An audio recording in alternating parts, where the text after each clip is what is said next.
அற்பமாக எண்ணாதவர். நீ வாழுகிற இடத்துல அவங்க அற்பமாக எண்ணி இருக்கலாம். நீங்க வேலை செய்யற இடத்துல அவங்க அற்பமாக எண்ணி இருக்கலாம். நீ ஒன்றுக்கு முதல்வாக அவனை நினைச்சிருக்கலாம். தெய்வம் உன்னை அற்பமாக எண்ணாதவர். அற்பமாக எண்ணாதவர்.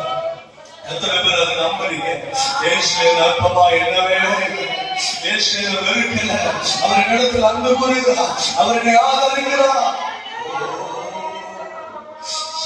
கண்களுக்கு வேணும் ஆகார அற்பமா இருந்திருக்கலாம். ஆகார கடத்தி விடலாம். ஆகாருடைய பிள்ளைகள் வனாந்தரத்துல வந்து அழுது கொண்டிருக்கலாம். ஆனா இயேசுவின் கண்களை அவர்கள் ஆதரிக்கும்படி வந்தது. நம்ம தெய்வத்தினுடைய கண்கள் அவர்களை ஆதரிக்கும்படி வந்தது. அவர்களை ஆதரிப்பான்.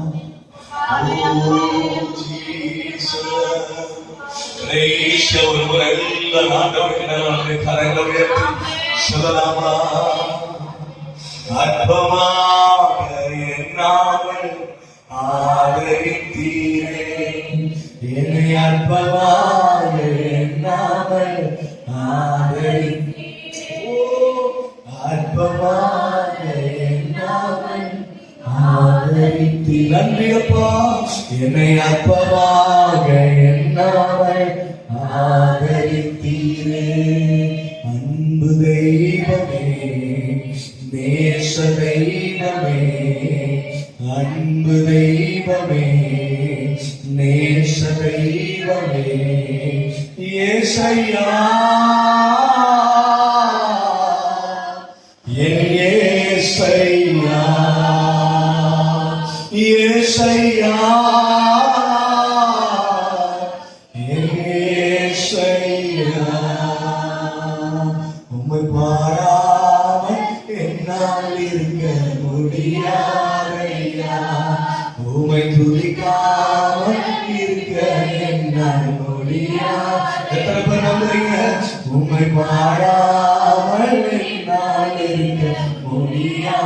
அந்த தெய்வமே, உம்மை துதிக்காமல் முடியாதையா. அன்பு தெய்வமே, நேச தெய்வமே, சொல்லுங்க. அன்பு தெய்வமே, நேச தெய்வமே, ஏசையா, ஏசையா, ஏசையா,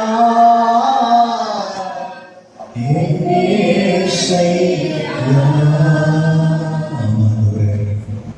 என் அற்பமாக எண்ணாத தெய்வம், பாடாமல் துதிக்காமல் எங்களால இருக்க முடியாதுப்பா. நாங்கள் அர்ப்பணிக்கிறோம், ஒப்பு கொடுக்கிறோம். ஆச்சரியமானவர் எங்க வாழ்க்கையில, ஒவ்வொரு நாள் அதிசயமானதை எங்க வாழ்க்கையில செய்யுங்க. நமக்கு நாங்கள் நன்றி செலுத்துகிறோம், தாழ்த்துகிறோம். எல்லா துதியும் கனமும் மகிமையும் ஒருவருக்கே செலுத்துகிறோம். எல்லா துதியும் கனமும் மகிமையும் ஒருவருக்கே செலுத்துகிறோம். இயேசுவின் நாமத்தில் பிதாவே.